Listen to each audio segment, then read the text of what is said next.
ఈ గుంటూరు రోడ్ వచ్చాడు with friends and with Bhairav team.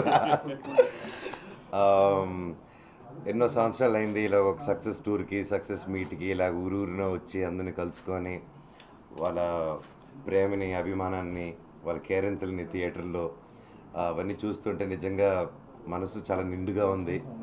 And ఈ సినిమాని ఇంత గొప్ప విజయం చేసిన ప్రతి ఒక్కరికి పేరు పేరున థ్యాంక్ యూ సో మచ్. మా సినిమాని ఇలాగే ఇంకా ఇంకా పెద్ద విజయం చేయాలని ప్రతి ఒక్కరు ఎవరైతే చూడలేదో చూడని ప్రతి ఒక్కరు వచ్చి కంపల్సరీ ఈ సినిమా చూడాలని, చూసిన వాళ్ళు మళ్ళీ చూడాలని కోరుకుంటున్నాను. Thank you so much.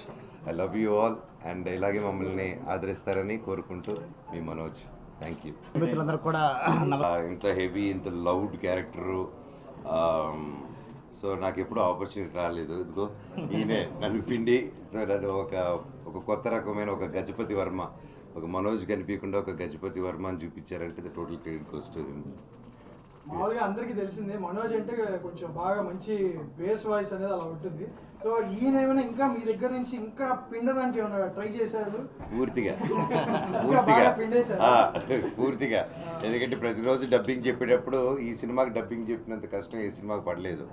ఎందుకంటే ఒక్కొక్క సీన్ ద వేరియేషన్స్ అది కానీ అండ్ ఆ పర్టికులర్గా బేస్ మెయింటైన్ చేసి మాట్లాడాలని కానీ ఇగో సార్ అండ్ సత్య గారు రైటర్ ఇద్దరు కలుసుకొని ఇది ఇంకా ఫ్యూచర్ ప్లానింగ్స్ ఏమైనా, ఇంకా మూవీస్ ఏమైనా రాబోతుంది, ఏమైనా ఎక్స్పెక్ట్ చేయొచ్చు? నెక్స్ట్ మిరాయి వస్తుందండి. నెక్స్ట్ నాది సెప్టెంబర్ 5న మిరాయి రిలీజ్ అవుతుంది. తర్వాత బాబాయ్ది సుందరకాండ రిలీజ్ అవబోతుంది. ఎస్ అండి, మా ఇద్దరు టెక్స్ట్ రాబోతుంది. మిరాయి అండి అంటే మనకి పుష్ప, బాహుబలి ఇవన్నీ అన్నీ మనకి India wide, world wide, Rajamouli గారు కానీ, సుకుమార్ గారు కానీ, అలాగే మనకి సౌత్ నుంచి కాంటారా కానీ ఇవన్నీ సో మనకి పాన్ ఇండియా లెవెల్లో ఓపెన్ చేసి పెట్టింది. So any good movie from Telugu కానీ ఎక్కడి నుంచి ఒక మంచి సినిమా వస్తే అది ఆటోమేటిక్గానే పాన్ ఇండియా అయిపోతుంది. And in that countries next వచ్చే మిరాయి కూడా మల్టిపుల్ లాంగ్వేజెస్లో and even outside India లాంగ్వేజెస్లో కూడా ప్లాన్ చేస్తున్నారు people's media factually and Karthik Atarneni garu. Also Srinivas Bellamkonda గారితో ఇద్దరు వర్క్ చేశారు.